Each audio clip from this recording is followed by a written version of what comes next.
Watu wawili waliuawa siku ya Jumatatu katika eneo la Ramula, kaunti ya Siaya, kufuatia maandamano ya ghasia ya kupinga mipango ya kufurushwa kwa wakazi kulikosababishwa na kampuni ya Shanta Gold Kenya Limited. Sisi si watu wa kununua shamba hapa, sisi wenyeji wa hapa.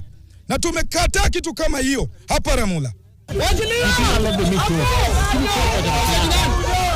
Duru zinaarifu kuwa wawili hao walikuwa sehemu ya kundi kutoka kaunti ya Vihiga ambao walikuwa wakiandamana kupinga uwepo wa kampuni hiyo ya uchimbaji dhahabu. Watu wetu wamekufa na tumeletewa askari karibu lori 10 hapa Ramula. It is very bad indeed.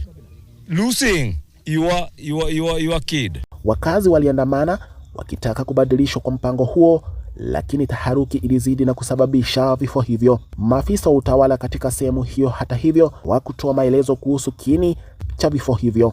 Tukio hilo limeibua upya wasiwasi kuhusu mizozano ya kijamii na mizozo ya ardhi katika sehemu hiyo. Aidha, maafisa wa usalama walifanikiwa kuzima jaribio la waandamanaji kuvamia kituo hicho cha polisi cha Ramula. Kipande hicho cha ardhi chenye ukubwa wa ekari 1154 kinachozozaniwa kwa upande mmoja kipo katika kaunti ya Siaya na kwa upande wa pili katika kaunti ya Vihiga kwenye soko la Ramula. Kaka Kintu 54 Siaya.